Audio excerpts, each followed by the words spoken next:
Bismillahirrahmanirrahim. Assalamualaikum warahmatullahi wabarakatuh. Alhamdulillah, wassalatu wassalamu ala Rasulillah wa ala alihi wa sahbihi ajma'in.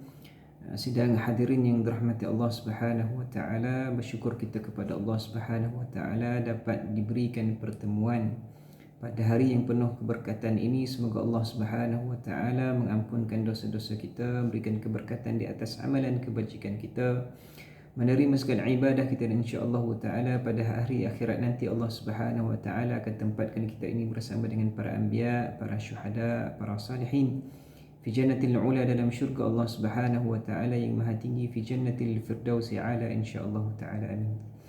Alhamdulillahirabbil alamin.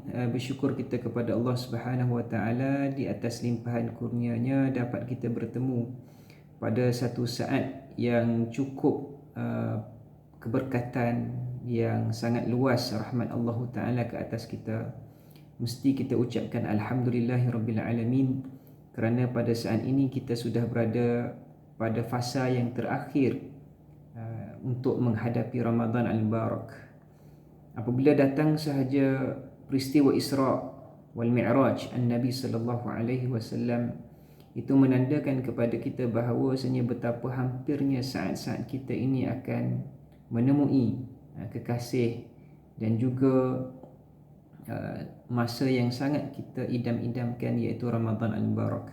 Semoga Allah Subhanahu wa taala menambahkan keyakinan kepada kita, menambahkan kesungguhan dan keinginan kita untuk beribadah pada bulan Ramadan nanti, dengan kehadiran dan keberadaan kita pada saat ini pada menyambut Isra dan Mi'raj Nabi sallallahu alaihi wasallam. Sidang hadirin yang dirahmati Allah Subhanahu wa taala, untuk perkongsian kali ini insya-Allah taala saya akan menerangkan serba sedikit berkaitan dengan Isra dan Mi'raj Nabi sallallahu alaihi wasallam.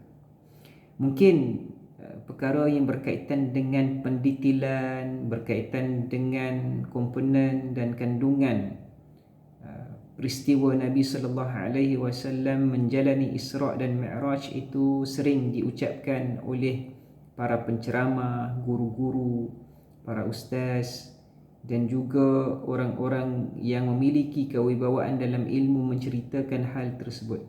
Tetapi untuk kali ini saya ingin ringkaskan bagaimanakah kelebihan ataupun fadail as-salah, sembahyang yang berkaitan dengan Isra dan Mi'raj Nabi sallallahu alaihi wasallam. Kita mulakan daripada melihat firman Allah Subhanahu wa taala berkaitan dengan Isra dan Mi'raj. Pertama sekali kita perlu melihat bagaimanakah Isra dan Mi'raj Nabi sallallahu alaihi wasallam adalah satu perkara yang sangat besar, satu perkara yang sangat luar biasa, satu perkara yang tidak terjangkau oleh akal manusia. Oleh itu Allah Subhanahu wa taala mulakan penerangan tentang Isra dan Mi'raj Nabi sallallahu alaihi wasallam dengan perkataan Subhanalladzi asra bi'abdihi lailan minal masjidil haram ila al masjidil aqsa alladzi barakna hawlahu linuriyahu min ayatina innahu huwas samiul basir. Sadaqallahul azim. Allah Subhanahu wa taala memulakan ayat ini yang menceritakan tentang Isra an-Nabi sallallahu alaihi wasallam dengan satu intibahan, satu attraction yang berbunyi dengan subhanalladzi, iaitu maha suci Allah Subhanahu wa taala yang memperjalankan Nabi sallallahu alaihi wasallam, yang memperjalankan hamba-Nya. Secara langsung apabila Allah Ta'ala menggunakan perkataan Subhanalladzi, ini mengisyaratkan kepada kita supaya memahami apa sahaja yang Allah Ta'ala terangkan tentang Isra ini adalah berkaitan dengan fa'iluhu haqiqah. Pelakunya yang hakiki adalah Allah Subhanahu wa Ta'ala. Subhan, maha suci Allah Ta'ala, ataupun kita maksudkan ia dengan ayatun tanzihiyah, iaitu ayat keterangan yang menceritakan tentang kesucian Allah Subhanahu wa taala, adalah menyucikan. Perkataan ini datang untuk menyucikan segala penyifatan, segala imajinasi, segala khayalan, segala tuduhan, tomahan yang mungkin dilakukan oleh orang-orang yang selepas daripada Nabi sallallahu alaihi wasallam, ataupun orang yang menyangkakan bahawasanya perkara yang tidak logik dan tidak rasional apa yang dilakukan ke atas Rasulullah sallallahu alaihi wasallam daripada peristiwa Isra itu, daripada kalangan kufar. Oleh itu Allah Subhanahu wa taala nyatakan dengan subhan adalah untuk menyatakan, untuk membersihkan segala pandangan tuduhan, segala pandangan serong terhadap apa yang berlaku ke atas Rasulullah sallallahu alaihi wasallam. Dan ini sebenarnya adalah suatu penghayatan iman kepada kita. Apabila kita mendekati kepada Isra, pertama sekali kita mesti ingat bahawasanya apa yang berlaku ke atas Rasulullah sallallahu alaihi wasallam adalah keajaiban, keluar biasaan yang dilakukan oleh Allah Subhanahu wa taala, supaya kita ini menghindari dan juga menjauhi daripada segala tanggapan yang tak baik dan juga pandangan yang serong ke atas kekuasaan dan kelebihan Allah Subhanahu wa taala dan kelebihan yang diberikan kepada Nabi Muhammad sallallahu alaihi wasallam. Kemudian perkara yang keduanya pula, apabila menceritakan tentang Isra, di sana juga ada perkara yang sangat besar yang perlu dinilai, iaitu apabila Allah Taala menggunakan perkataan subhanalladzi asra bi'abdihi. Allah Taala menggunakan perkataan bi'abdihi, iaitu merujuk kepada bahawasanya Isra an-Nabi sallallahu alaihi wasallam itu berlaku secara ruhan wa jasadan, iaitu berlaku secara ruh dan jasad, iaitu actual actions yang berlaku secara langsung ke atas ruh dan juga jasadnya Nabi sallallahu alaihi wasallam. Ini adalah untuk membatalkan dan menafikan bagaimana ada tanggapan ataupun kritikan manusia-manusia yang tidak mempercayai kepada Isra Nabi sallallahu alaihi wasallam, mengatakan bahawasanya ia adalah mimpi. Ya, mungkin ada keterangan daripada alim ulama yang menceritakan tentang peristiwa Nabi sallallahu alaihi wasallam itu ru'yah sahaja. Tetapi bagi setengah ulama menyatakan bahawasanya Nabi sallallahu alaihi wasallam itu telah diisrakan dengan ruhan wa jasadian. Ruhan dan jasad adalah kerana apa? Kerana kalau ia adalah mimpi, maka ia adalah satu perkara yang tidak akan berlaku khilaf di antara umat Islam. Kerana sesiapa sahaja yang boleh bermimpi melihat suatu keluarbiasaan dan ketakjuban.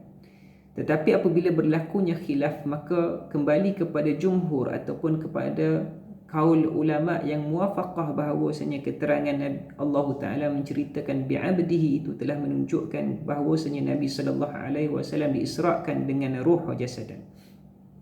Dan selain daripada itu, apabila Allah Ta'ala menggunakan perkataan bi'abdihi adalah untuk merujuk bahawasanya ziyadatin takrim fil ubudiyah. Bagaimanakah Nabi SAW kedudukan baginda itu rasul, seorang utusan. Tetapi disebutkan dengan abdihi adalah merujuk kepada bagaimanakah bertambahnya kehambaan, maka bertambahnya kemuliaan hamba kepada Allah Subhanahu wa taala.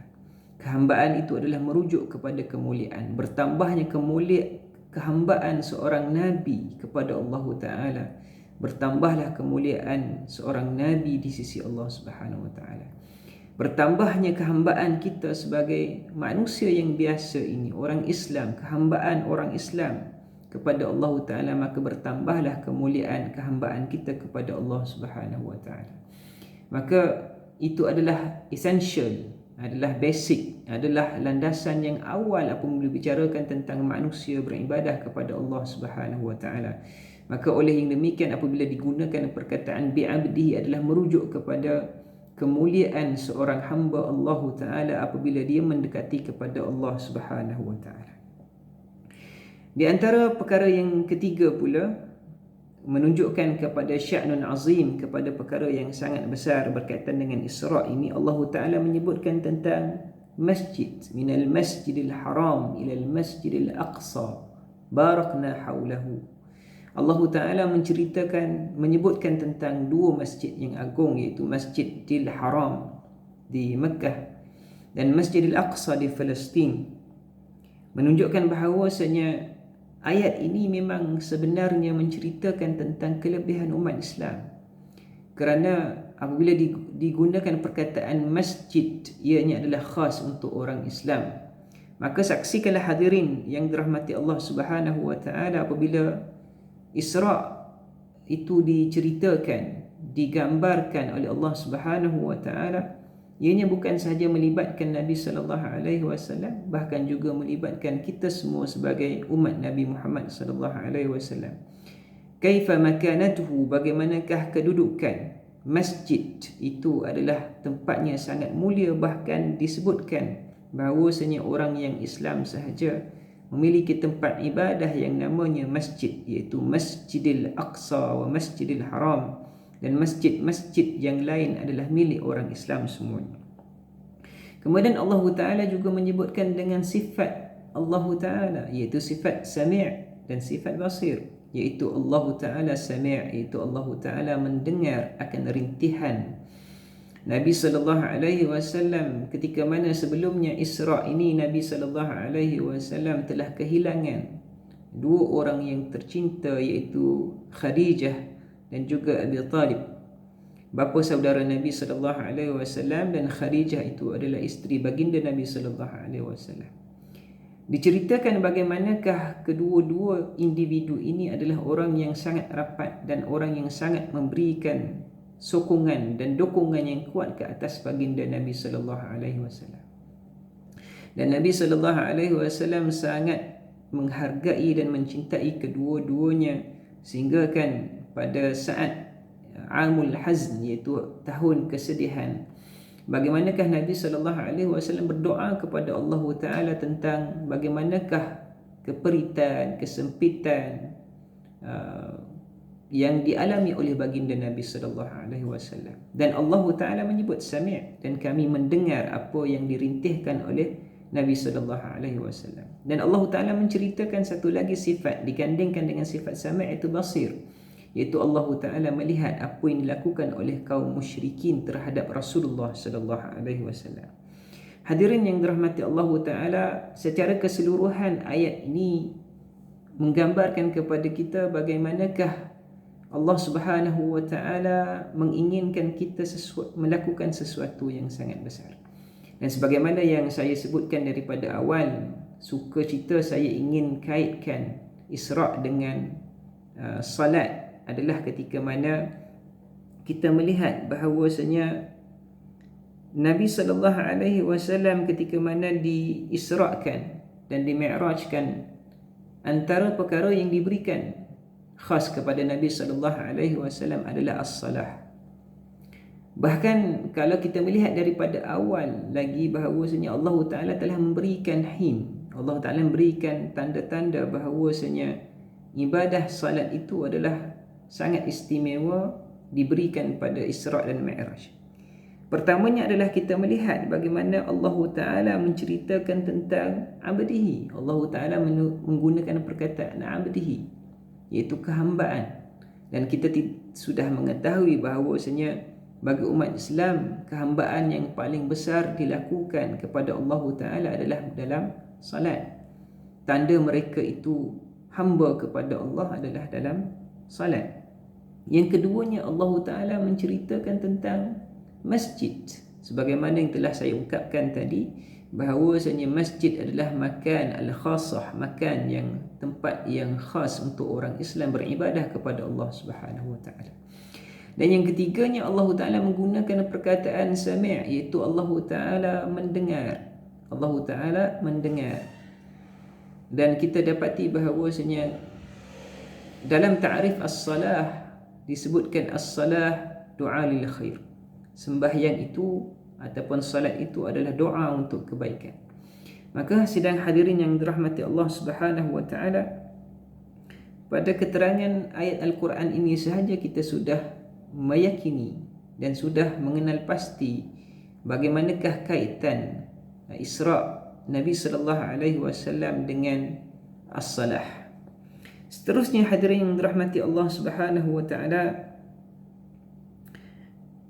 kita melihat bagaimanakah Allah Subhanahu wa taala menerangkan kepada kita tentang peristiwa-peristiwa Isra' itu sendiri, dan bagaimanakah kesediaan Nabi sallallahu alaihi wasallam menghadapi Isra' itu sendiri. Dalam keadaan Nabi sallallahu alaihi wasallam dalam keadaan bersedih, dalam keadaan golongan musyrikin Quraisy itu menyakiti dan juga merancang perancangan yang buruk ke atas Rasulullah sallallahu alaihi wasallam. Dan itulah yang berlaku ke atas umat Islam pada hari ini. Kita melihat kebanyakan daripada umat Islam sentiasa ditindas, bahkan diperlakukan dengan perlakuan yang buruk, dan mereka sentiasa terdedah kepada ancaman. Dan kita melihat bagaimanakah perancangan-perancangan jahat orang-orang kufar, musyrikin, musuh-musuh Islam terhadap umat Islam sentiasa berlaku. Oleh yang demikian, hadirin yang dirahmati Allah Subhanahu wa taala, sebagaimana Allah Taala memberikan hadiah as-salah kepada Rasulullah sallallahu alaihi wasallam untuk menghadapi segala kegelisahan, kerisauan dan kesedihan, menghadapi segala makar, rancangan, konspirasi dan kejahatan orang-orang kufar musyrikin Quraisy, begitulah Allah Subhanahu wa taala menghadiahkan kepada kita as-salah, sembahyang, untuk menghadapi kerisauan, kegelisahan dan kesedihan kita, menghadapi segala ketakutan kita, kegusaran kita, dan menghadapi segala kejahatan yang dilakukan oleh golongan-golongan kufar, musuh-musuh Allah Subhanahu wa taala. Tidakkah kita melihat bagaimanakah Nabi sallallahu alaihi wasallam berdoa kepada Allah Taala diberikan kelepasan, maka diberikan oleh Allah Subhanahu wa taala as-salah. Oleh yang demikian, hadirin yang dirahmati Allah Subhanahu wa taala, seandainya kita mengambil pedoman dan iktibar daripada perjalanan sirah Isra' dan Mi'raj Nabi sallallahu alaihi wasallam, pasti kita yakin bahawasanya Allah Subhanahu wa taala telah menyediakan kepada kita jalan yang tuntas, jalan yang sempurna, jalan yang lengkap untuk menghadapi segala pancaroba kehidupan ini, kesedihan kita dan juga segala makar orang kufar, adalah dengan mendirikan as-salah, dengan mendirikan sembahyang, mendirikan ibadah kepada Allah Taala, as-salah dengan keikhlasan yang cukup tinggi kepada Allah Subhanahu wa taala. Dan kita dapati bahawasanya as-salah itu adalah perkara yang sangat penting, sehingga kan bagaimanakah ianya menyelamatkan kita daripada penyakit dalaman kita sendiri. Allah Ta'ala menyebutkan sesungguhnya sembahyang itu menghindari daripada fahsya'i wal munkar. Sesungguhnya sembahyang itu meninggalkan kita, menjauhkan kita daripada kejahatan-kejahatan yang zahir dan juga batin. Dan bagaimanakah ia juga mengelakkan daripada sifat-sifat ghafil, iaitu sifat-sifat lupa. Nabi SAW menyebutkan dalam satu hadis, bagaimana Nabi menyebutkan, man hafiz ala haula'is salati maktubat lam yuktab minal ghafilin. Nabi SAW menyatakan bahawasanya orang yang menjaga sembahyang fardu, maka dia akan terselamat daripada ditulis daripada orang-orang yang lupa. Hadirin yang dirahmati Allah Ta'ala, apabila kita mendekati perkataan ghafilin, itu orang-orang yang lupa, ia bukan sekadar lupa kepada perkara-perkara yang berkaitan maklumat, berkaitan dengan angka dan sebagainya. Ghafilin dalam ta'rif ulama disebutkan, ghafil itu adalah orang yang alpa dengan rahmat dan keberkatan daripada Allah Subhanahu wa taala. Mereka tidak mengira akan halal dan haramnya sesuatu. Mereka tidak merasai kepekaan terhadap perkara yang baik dan buruk. Segala perkara mereka ambil, sama ada memasukkan ke dalam perut mereka daripada makanan yang haram, ataupun memasukkan ke dalam perut anak-anak dan keluarga mereka daripada perkara-perkara yang haram. Na'udzubillah min zalik. Maka hasilnya bagaimanakah orang-orang seperti itu ataupun kita sendiri yang memasukkan ke dalam tubuh badan kita dengan makanan yang haram, untuk mendapat keberkatan daripada doa-doa kita, mendapatkan kebaikan daripada harapan kita, daripada anak-anak kita supaya mereka berjaya dalam kehidupan, berjaya dalam ibadah mereka, sedangkan apa yang kita suapkan kepada mereka adalah daripada perkara yang haram. Oleh yang demikian, hadirin yang dirahmati Allah Subhanahu wa taala, untuk kita ini menjaga akan kebaikan, kerukunan rumah tangga kita, kehidupan kita, maka jagalah daripada awalnya sembahyang. Dan bagaimana juga Nabi SAW menyatakan barang siapa yang menjaga sembahyangnya juga dan menjaga jamaahnya, itu sembahyang berjamaah, maka Allah Ta'ala menuliskan kepadanya itu bara'atan, dua kelepasan. Pertama, kelepasan daripada sifat munafik dan juga kelepasan daripada api neraka Allah Subhanahu wa taala. Oleh yang demikian, hadirin hadirat yang dirahmati Allah Subhanahu wa taala, mengambil iktibar daripada perkara ini, dan setiap tahun kita menyambut Isra' dan Mi'raj Nabi sallallahu alaihi wasallam, maka perhatikanlah dalam kehidupan kita bahawasanya Isra' itu tidak pernah sekalipun meninggalkan dan melupakan kita tentang ibadah sembahyang, dan ambillah ia sebagai suatu perkara yang tinggi di sisi Allah Subhanahu wa taala, kerana Allah Taala memberikan ianya khas kepada Nabi sallallahu alaihi wasallam fi lailatul Isra', pada malam Isra'. Dan bagaimanakah kita menyaksikan Isra' itu satu-satunya perkara yang sangat besar, sangat luar biasa, sangat tinggi, dan semestinya kita juga mengingati bahawasanya kelebihan yang diberikan kepada Nabi sallallahu alaihi wasallam adalah kelebihan yang diberikan kepada kita semua sebagai umat Nabi sallallahu alaihi wasallam.